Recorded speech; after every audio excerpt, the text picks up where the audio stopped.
Yo, hello, welcome to the Summer League Basketball Coaches Show, the women's preview here with Brad Newitt. I'm Tom Neiman. November 7th is the go date for Summer League teams to start playing already, Bradley, and it's coming up quick. But for the women, does the South Dakota dominance end this year is the big question. South Dakota and South Dakota State. Yeah, so the state of South Dakota we're referring to here, I don't think it does. I think those two teams, again, are going to be the top of what you're going to see in the Summit League. And the media members felt the same way as we see our preseason poll here. Yeah, 40 first place votes, 36 of those go to South Dakota State. South Dakota's won the last 3 Summit League tournaments. And then you got ORU, North Dakota State in that top 5. Kansas City's got a new coach. Western Illinois, J.D. Gravina, and his kids trying to get up into that top half again. And then Denver, St. Thomas, and Omaha round out the poll. And we're going to take it from the bottom up. So we got Omaha trying to get things back going again now in their 3rd season with head coach Kerry Banks. Well, they actually have a veteran team here. I mean, they've got 4 seniors, 5 juniors on this team. She brought in 3 junior college players, 3 Division I transfers, so there's plenty of experience. Now, can they gel and become a group that can move up in the Summit League standings? We'll find out. All right, here is Keenan Dixon from the Summit League with Coach Banks. Looking forward to the season? I am. I'm excited. It's October is such a tough month because you're going against each other every single day. You don't see another team, and so the days are long, but they've been good days. 7 new people coming into the roster. That's almost a complete overhaul of a basketball roster. Yeah. The continuity and chemistry, obviously those passes, little backdoor cuts and things like that. Has that started to seal up a little bit? Yeah, that's one of the things that's impressed me the most about this team. And I think just because we've added some kids that have college experience is that they've been able to pick things up very quickly. They've been able to come together very quickly. And I think we're in a really good place. I think we're in a better place at this point this year than we were last year. And I think a little bit is just, again, because of the experience. Last year, do you kind of look at that as a throwaway year, or is that something where there were some experiences that you want to pick up? No, definitely a lot of lessons learned last year. You know what I mean? So off season, just a lot of evaluation of, just where we were as a team and things we could do better, things that I really liked that we did. So I think it was a huge growing experience, and I'm actually very thankful that it happened just the way it did. That's difficult for some people to be like, yeah, we're thankful that we had a season like that. Mm-hmm. That perspective, does that kind of resonate through the team as well? I don't know. I haven't really asked that question. Whenever you're going through it, it's hard, right? But I think now just seeing what we have on the court and just seeing the new attitude and the new energy, I think would we have had that perspective, would we have had that approach if it had not been for last year and some of the changes and, things like that? I'm not sure. So again, I'm just appreciative for where we're at right now and everything that's brought us to this point. Culture change is something that's always kind of talked about when a new coach comes in. What is the best way, I guess, to change a culture? And, do you have that magic answer? Oh, the magic answer. I think it's just the consistency in our approach. And every single day, just demanding a level of excellence from our players, from our staff. And so if I had to say anything, it would just be the consistency in which we go about things has been the biggest thing. I think we've set really high expectations for our players and staff, and I think that they've met them consistently and done what we've asked them to do this year. So that has been really, really good. And, I think. Well, Omaha was a team last year that defensively was very solid night in, night out. Their struggles were on the offensive end of the floor. They were near the bottom in the Summit League when it came to points per game, field goal percentage. I think if Kerry Banks can get this group just performing a higher level on that offensive end, they'll give them a better chance to get those improvements she's looking for. Remember 2 years ago, they won 2 games in the Summer League tournament, got to the championship, but they didn't qualify for the tournament last year. Grace Cave is back for Omaha. She was 3rd in scoring, 2nd in assists for Omaha last season. Individually as a player, keeping my stats up, improving in all that, but also being a really good teammate, last year, the inconsistency. So really hoping I can stay consistent and be a huge leader on this team is what I'm hoping for. Yeah, Cave is from a little town just south of Omaha, kind of a local kid trying to get the program back healthy again, and she's going to get healthy. She got injured toward the end of last season as well. So Omaha comes in at number 10. Number 9 is St. Thomas. St. Thomas came into the league last year, made that jump from Division III. They went 4-14 in their first year in the Summit League. Well, you know, last year was a huge learning curve for them. I mean, stepping up 2 levels of competition. And I think the thing we saw with St. Thomas is, you know, the grind of a conference season against 10 teams in your league really started wearing them down, and I think they struggled towards the end because of that. I think they'll be better and stronger because of that this year, though. All right, let's hear from head coach Ruth Sin. Joined now by St. Thomas women's basketball coach Ruth Sin, and your first season of Division I is in the books. I know you said last year it wasn't about wins and losses, but overall, what did you learn when you reflected back in the spring and summer about your first year in Division I? You know, that first year, everybody says, you know, you don't know what you don't know until you experience it. And I think we had a lot of those moments where we were really trying to understand the league, really trying to understand the travel, really trying to just to grasp, you know, just exactly what the lifestyle will be. And so this year, we have a real good understanding of the opponents that we're facing. We have a real good understanding of, you know, where we want to go and what we want to do. And so we're taking steps in the right direction. Now, based off of that, the next thing I was going to ask you was, is this offseason a little more normal for you guys? Definitely. This off-season has been much more detailed-oriented, not even just as the coaches, but our players. Our players now got to see firsthand. In coaching, you always talk about experience is the best teacher, and it's true. You get this library from your experiences. Well, last year, our freshmen, they had no experiences except high school, and so they couldn't reference back, whereas now our players, they really know what the league is about, they know what the experience is about, and they know how to prepare and what we need to do to continue to maximize our potential and be as competitive as we can. You mentioned last season that it wasn't going to be about wins or losses this first year. So how are you going to evaluate this second year in Division I? You know, it's funny because everybody talks about that, and they're like, well, you're not going to be able to handle the losing. It's like, even when we were 30-1, it was about the process, and it was about the engagement and how do we have this relentless pursuit of a competitive edge and chase excellence in all we do, whether it's, you know, in the classroom. Whether it's in community service, whether it's in our faith, it doesn't matter. We're here for more than just basketball. I mean, we're using this basketball as a self-discovery process to really maximize who they are as strong females, strong young ladies. And, you know, I said that to you last year, that it's really about the experience, and that they're going to take more value from the experience than just being a great basketball player. Last year when we ended the season, we ended on the road, and we got a win, which was exciting. And it was the last game. There wasn't a dry eye in that locker room. We spent probably about an hour in that locker room. Our parents were wondering where everybody was, but it was just, we knew that group wasn't going to come together. That's success. You know, you're either tears of elation and championship, or you're tears that it's over, and I'm not going to be able to be every single day with that group. And so that's the kind of experience we want to create for our young ladies. I love the culture that she's trying to instill in her team. I'll tell you, though, one thing from just, you know, the coaching aspect that they're going to be looking at, though, is a key stat, and that's turnovers, Tom. Turnovers really hurt this team last year. Losing opportunities on the offensive end, but I think even more importantly, giving their opponents easy transition buckets off of that. That was a double-edged sword that hurt this team. All right, Jade Hill is back for St. Thomas. She was top 10 in the league in scoring last year as a freshman. We competed really well with a lot of the teams in the conference. It's just we fell short more towards the end of the game.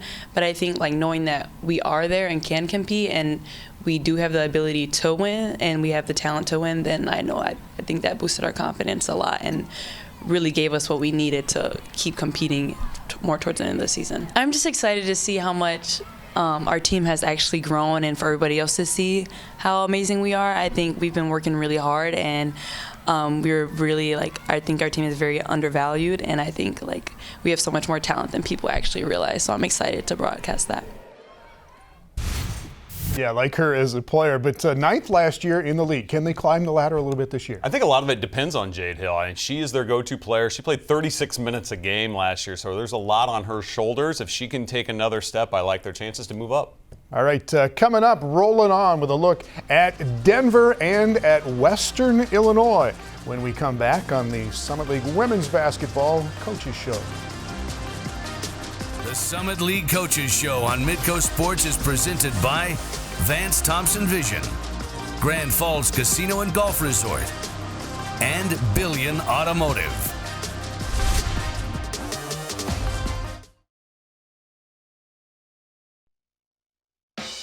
The Summit League Coaches Show on Midcoast Sports is presented by CU Mortgage Direct, Sanford Orthopedics and Sports Medicine, American Bank and Trust, and Agtegra.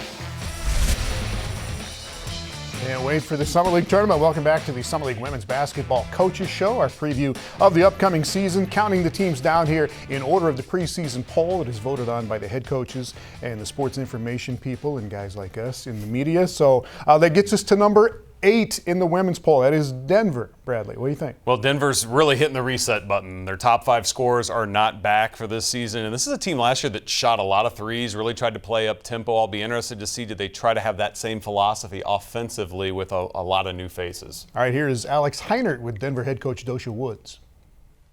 Dosha Woods getting set for the start of year number 3 in charge of the Denver Pioneer women. Coach, this is a different group coming into this season than the one we saw finish 8th in the league a season ago. How did you and the staff go about remaking this team this offseason? You know, I think a few things went into that. Obviously, the whole landscape of recruiting has changed. 2 years ago when I got the position in a pandemic, I said, I want to build with high school kids. And then the portal happened and the COVID year happened. And I think you see that reflected in this team, right? 6 freshmen, 2 grad transfers. So we're really excited about just their winning mindset that they bring to our program. But I feel like in year 3, us going out to find those type of players, a good balance is really just kind of allows us to continue to make the progress that I've been hoping for in year 1 and 2. With 8 new faces on the group, how do you and the staff go about molding this team together and making them into a team earlier on? You know, well, first of all, I'm sure I have a few more gray hairs because, with 6 freshmen, you can only imagine. But what I like about them, though, is just their whole mindset's different. We did have some turnover. We lost for one of, I think, 2 teams in the league that pretty much lost our starting 5. There's a lot of minutes to be had. And everyone's kind of coming in with a blank mindset, if you will. So this summer, we spent a lot of time just really changing our culture. It started with our 5 weeks together, what type of team we want to be, what type of mindset we want to be. And I think now, as we're preparing for our first scrimmage, we're starting to see that the work ethic is different.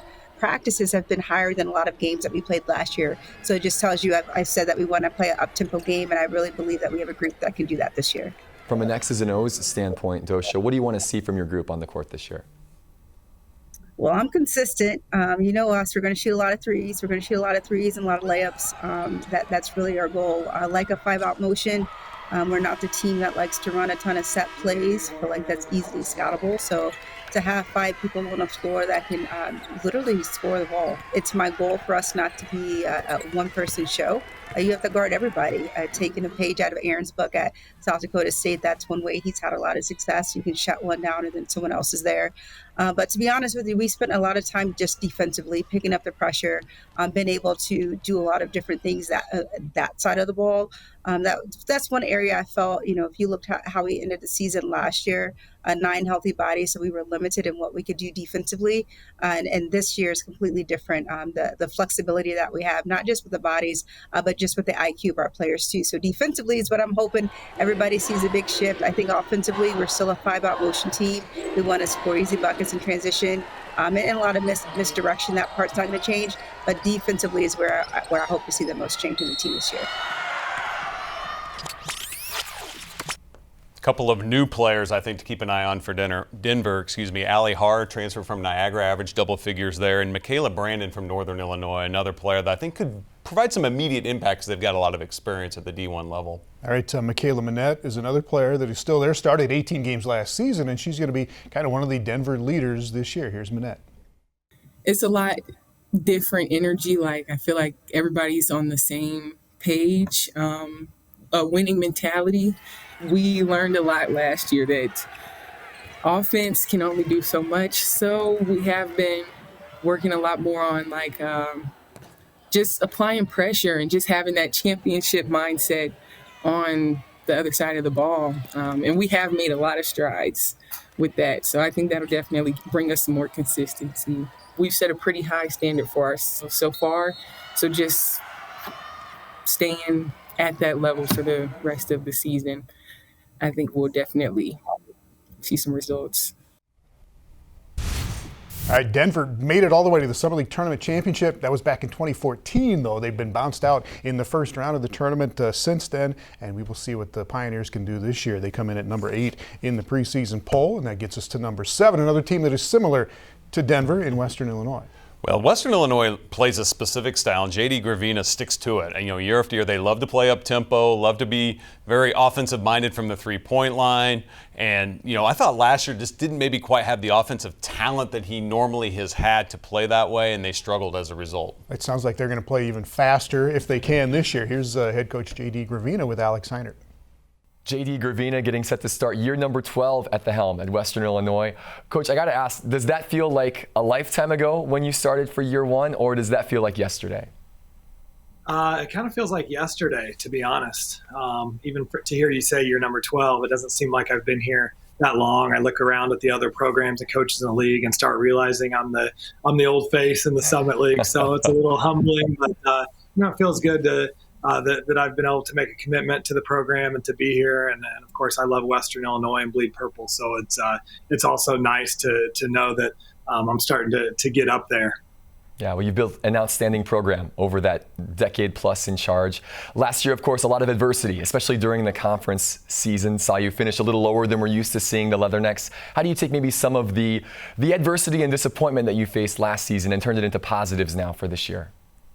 Yeah, we've already talked about it, and it's tough because I think there's that feeling that we kind of fell apart in the conference season. And I think when you look back at the year, that wasn't the case. We did have a phenomenal non-conference year. I think we won 10 games in the non-conference, and then won our first 2 games in the Summit League season. And then, we had 2 COVID shutdowns that I just thought really killed us. It was one of those years that I think that you can grow from. And that adversity really makes you stronger. So we're excited this year about both the non-conference and the conference season. And we've got more depth this year, which I think will kind of pay off as we get into the grind of the conference season. So we're really excited to kind of prove that we can be one of the teams that's in the top half again. All of our new kids can come in and have a chance to play right away. I mean, I'm staring at 12 kids right now that are pretty healthy and playing live in practice. I can't look any of them in the face and say you don't deserve to play. So I'm excited about that. I think we'll have plenty of minutes and plenty of roles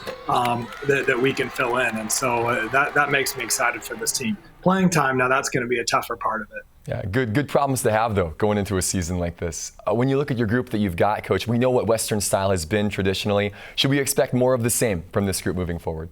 Yeah, I don't know if it's fortunately or unfortunately, but you're probably going to see Western Illinois style basketball, to another level, which is a little bit scary. But we've got to really just let it fly. I mean, we just have so many kids that can just play basketball. They're just good basketball players. In practice, we've been sharing the ball better than about any team I've seen. We can really shoot it, and I think in the last couple of years our shooting has taken a little drop off. So we're going to have to space teams out. We're really going to play positionless. I don't think we have any true post players. Even our taller players like Alyssa Dins can really pass and really create for other players. So we're going to transition a lot, but I think you're going to see it to a whole new level, and that's going to be fun to watch and fun to coach, and hopefully translate to some wins. I think the question is, can fun and gun translate into those wins? It sounds like a lot of fun. I do think for Western Illinois, though, they've got to shoot it better. He mentioned that, and the three-point line is an area where they've really got to excel because they're going to take a lot of them. But I do think one of the things they've got to shore up a little bit, too, is their rebounding. And they were -10 on the glass last year, and that gave up extra possessions to the teams. I think that's one of the things. If they can get that part just a little bit better, that'll give them a better chance against some of the top-tier competition. All right, and they took more threes than anybody in the league last year, and it sounds like it might be the case again this year. When we come back, we go to Kansas City and Fargo for a look at the Roos and the Bison. The Summit League Coaches Show on Midcoast Sports is presented by Avera Orthopedics, Pioneer, Dakota Iron, and Reliabank.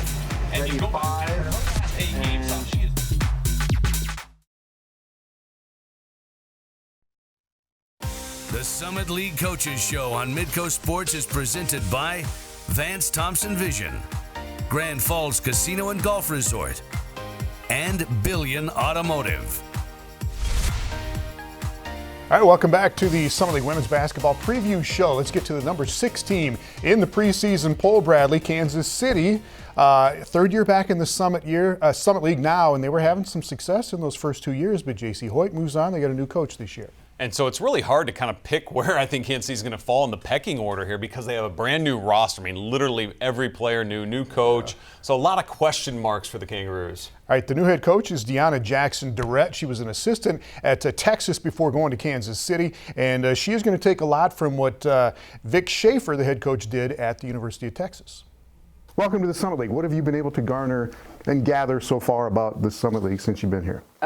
So, I've seen the Summit League from a distance, and a great league, right? The support in the Summit League is great. The fan base for the Summit League is great. Great team. South Dakota State, South Dakota always competed at a high level, right?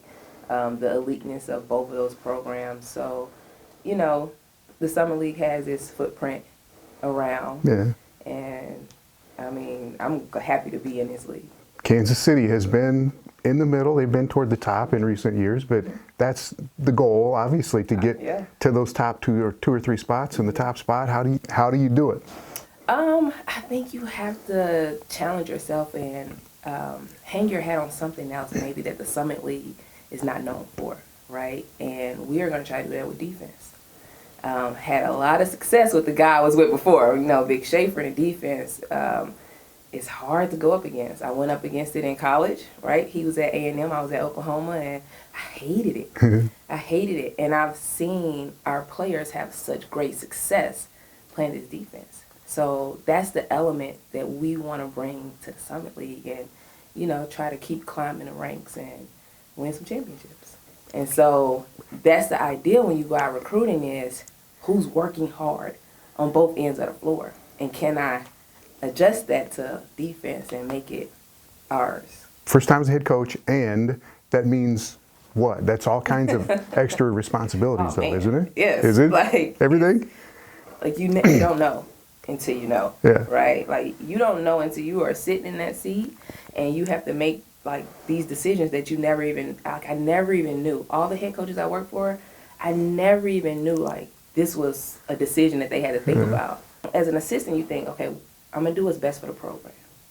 As a head coach, you think, I got to do what's best for the program and like everybody, the community, the league. Like you're thinking on a much bigger level. And so it's a lot, but I love it. I enjoy it. I have a great support staff that really allows me the space to be a head coach, But when it comes to practice, like that's the best part of it. Like I love it. When it comes to practice, I'm just like, okay, like it's go time. I like what she said about trying to maybe find a niche to be good at something that maybe the rest of the Summit League isn't. She harped on the defense there. It'll be interesting to see what style of defense she tries to use. Looking at the roster she put together, pretty athletic, I think. I think they're going to try to get up in pressure, maybe try to do some things full court that maybe we don't see from some of the other Summit League teams. They brought in one big recruit from Lawrence, Kansas, right there outside of Kansas City. Elise Stafford played 3 years at East Tennessee State, one at Utah State, and now she is coming back home to Kansas City. I think it just depends because like growing up I was all about offense. I've never played defense. Like I always wanted to score, put the ball in the hoop, did not want to play defense or rebound. But like finding other ways to contribute to the team, it like really helps. So I think like your defense carries into your offense because it just makes it more easier. That's the challenge you're talking about, is trying to get some of these players to think defensively. But Kansas City was 12-6 in the league last year, really good. Are they that or better this year? I think it'll be hard. I think it'll be hard to be that good with a new coach and a lot of new faces. I think this is a team that'll get better as the year goes on. All right, Kansas City, number 6 in the preseason poll. Number 5 is North Dakota State. The Bison were on their way up, had 15 wins 2 years ago, went back to 11 total wins last year, ended up 6th in the Summit League standings. What's up at North Dakota State? Yeah, there's no question last year was a disappointment for Jory Collins and his group. He had a very experienced group. For whatever reason, they just didn't mesh, and that happens sometimes on teams. I think he has kind of reset a few things, but they have some ability scoring and shooting the ball that I think could be a good backbone for them to build on. All right, here's Taylor Budge with Coach Collins. Joined here with Bison women's basketball coach Jory Collins, entering his 4th season in charge of NDSU. You're coming off a season where you finished 6th in the Summit League standings. Obviously an off season full of change. What's been kind of the biggest message maybe for your team since March? Sure. So a bunch of changes for us, not only in personnel, but coaching staff as well, and maybe a little bit of a mindset adjustment. 6th place last year was not where we anticipated being and obviously weren't happy with. So, we have a lot of new players. We have a great core returning, but we've added a mixture of freshmen and transfers, trying to find the right people for our program to take it to the next step. You were in the conversation of being with the USDs, the SDSU type programs. How do you get your team back into that conversation? Win games. I mean, we have to be more successful on the floor and get into that mix with those guys and be a lot more dominant in games we should be dominant in. And that's a growth process for us. And our this summer, our preseason right now has given me the utmost confidence that we're on that path. But now we got to go out and do it when games start next month. Plenty of new players for you as well, and you guys have really taken advantage of the transfer portal. Who are some names that maybe fans should keep an eye on this season? Well, there's a couple transfers that we got that I know are going to impact us immediately. Abby Draper's one from Bradley University. She's from Waverly, Iowa. 6'2", kind of a stretch 4. Good athlete. She's long and lean. Had a really good freshman season for Bradley. I think made the all-freshman team in the Missouri Valley Conference. So has 3 great years to play with us, and we're excited about her. Taylor Brown is a grad transfer. She's from Lakeville, just a few hours away. Finished her career at American. Was a starter there on a team that made the NCAA tournament. So as we're adding younger players and some new players, her playing experience, I think having played over 100 games in college, has shown up really early here for us. How key is it, too, to have a player like Heaven back on this roster? Great. This is Heaven going in, I guess, her 4th year with us. She had a redshirt year, played 2, and now going into her 4th year.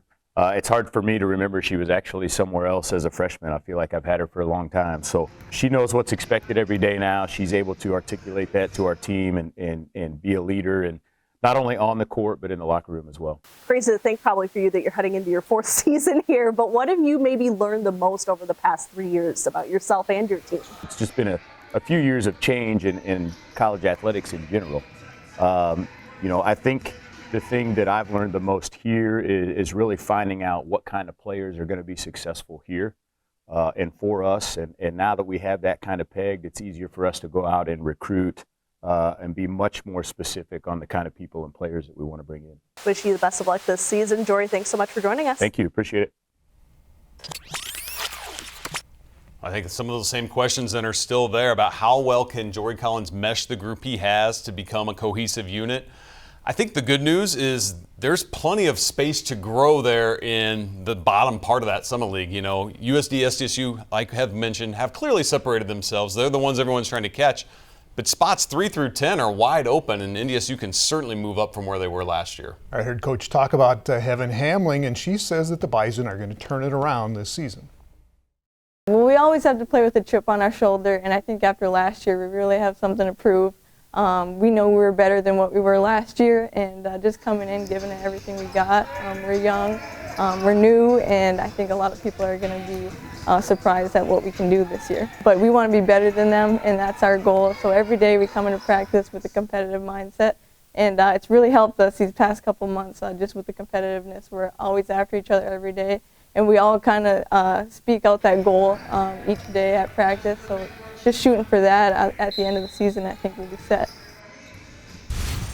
All right, Hamling plus some new players. We'll see what happens with North Dakota State. Every coach, I'm sure, bristles a little bit when they get asked the same question. How do you catch up to those top two teams in the league? But that's the big question. It is, and it's tough. I mean, it's a tough road. You're comparing yourselves against not the best teams in the league, but some of the best teams in the country in SDSU and USD. All right, North Dakota State comes in at number 5 in the preseason poll, and we will return here on the Summer League Coaches Show. We get to the top 4 in the preseason rankings, and they reside in Grand Forks, North Dakota, and Tulsa, Oklahoma. The Summit League Coaches Show on Midcoast Sports is presented by CU Mortgage Direct, Sanford Orthopedics and Sports Medicine, American Bank and Trust, and Agtegra.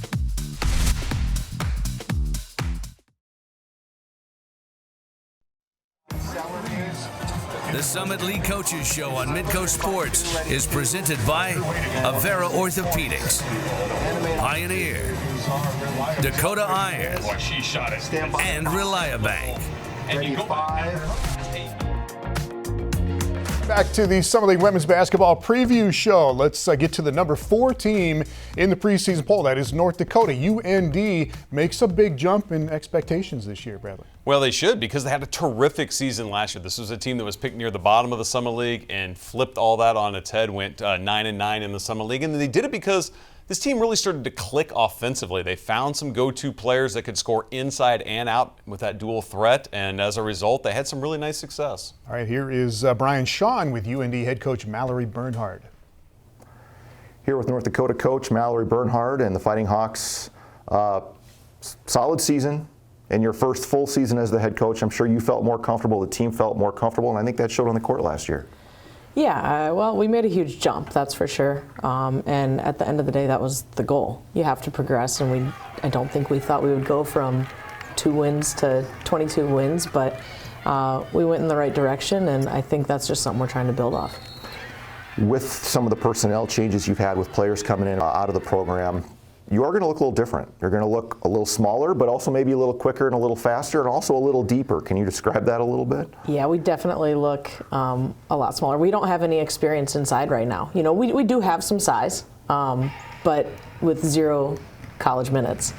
So they'll continue to work. We'll continue to get them to that point where they are making an impact and we are seeing them on the floor. But yeah, we will play a lot smaller this year, and with that, we'll play faster, and so we'll try and do some things to utilize the depth and the size that we're going to have.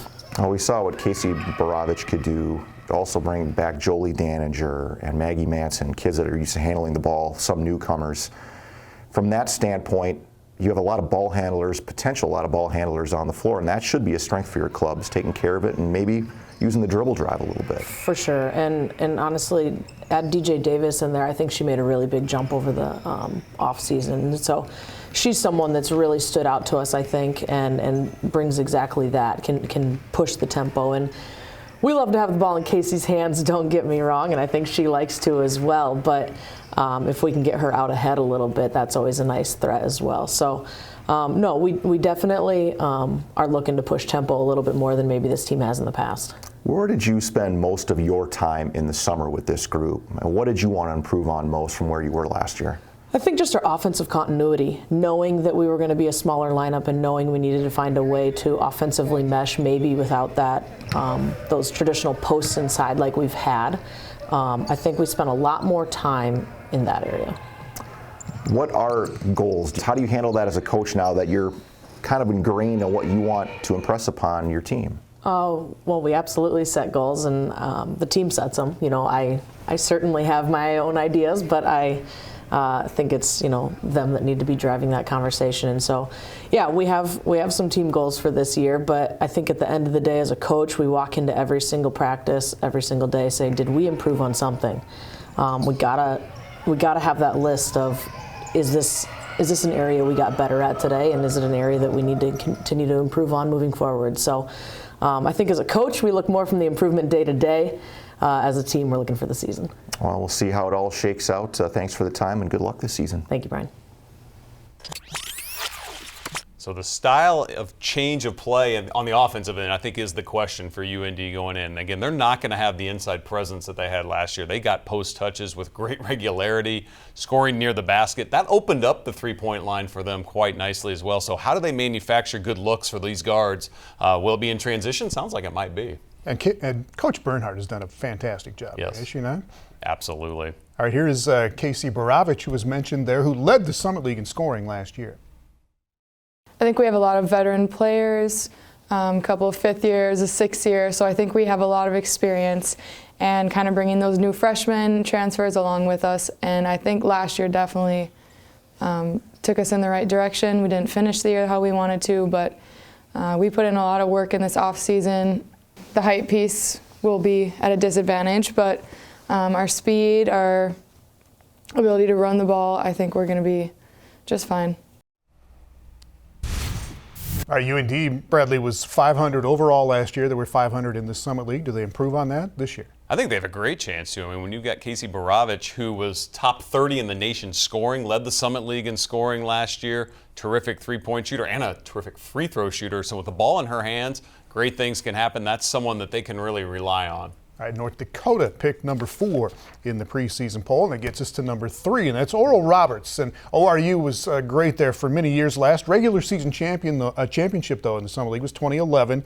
Now usually in that third spot, right behind USD and SDSU for the most part. Yeah, they've had a really consistent program, but we have a new head coach as well leading them. And so I think that's going to be some of the questions surrounding Oral Roberts. They also have some new faces like a lot of these teams do, but a lot of them are transfers that have experience. So again, how do they mesh in with the talent that did stay there?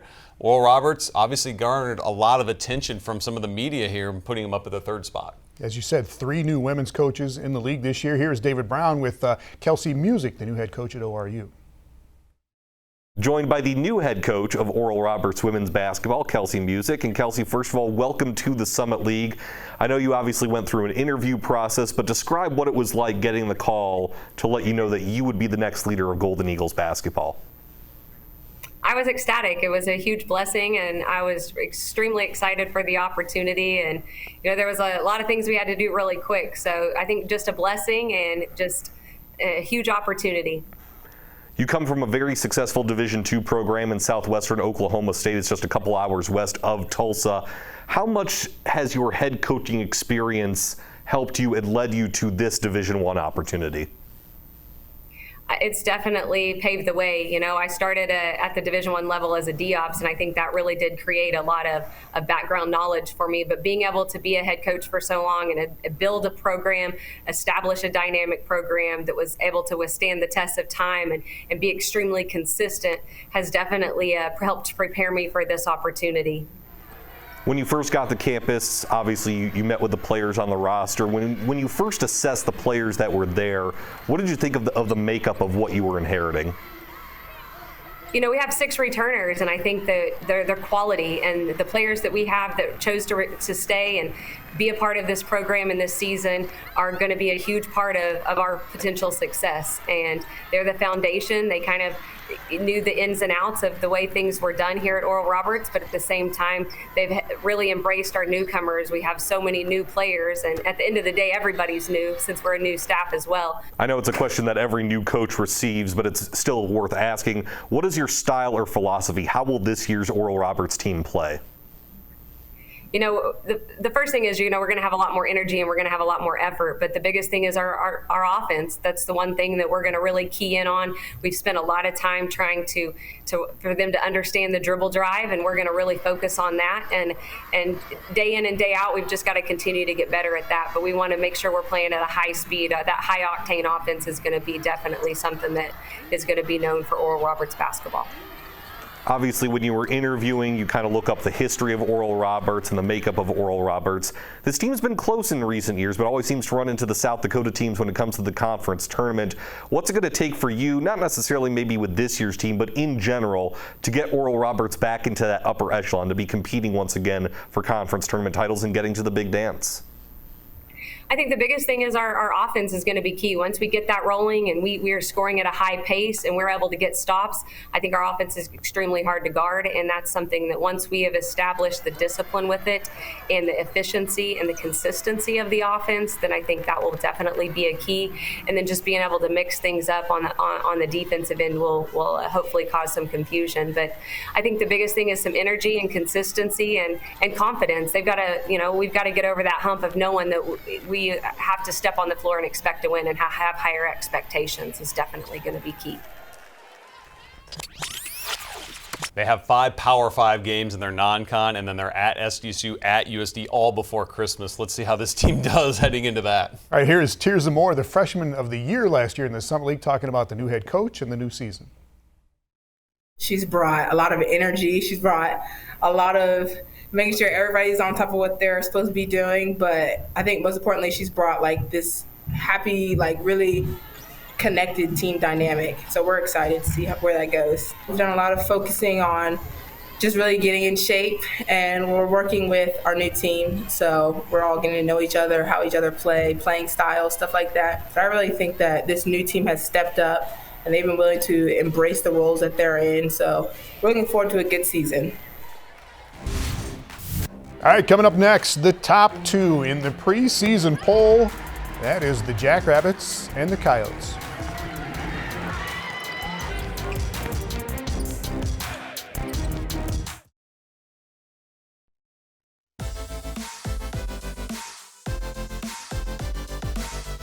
Welcome back to the Summer League Women's Basketball Preview Show, and we are down to the top 2 teams in the preseason poll. And number 2 is the University of South Dakota. Lots of change, or enough change at least this year in Vermillion, right? Well, certainly a new head coach who we'll meet here in just a minute. But even without that, this team was going to lose a lot due to graduation, and they did. They lost 84% of their scoring off an excellent team that won 29 games, played in the Sweet 16, and just had a dream season. This team's still going to be really good this season, but it will not be at that level that it was at, and that's tough to maintain. All right, here's Jay Elson with new head coach Kayla Karius.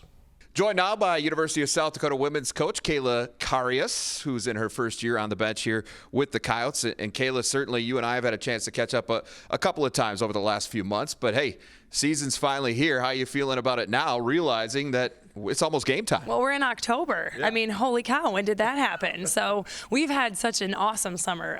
It certainly went fast. We had a lot going on with getting on the floor with our team and having a once-in-a-lifetime trip to Greece, which was incredible too. And here we are gearing up for the season, not too far away. Yeah, talk about that Greece trip. Anytime you come in and you're a new coach and you've got a new team, but there's a lot of turnover within the roster itself. How did that help you guys as far as getting ready for when things got real here in October?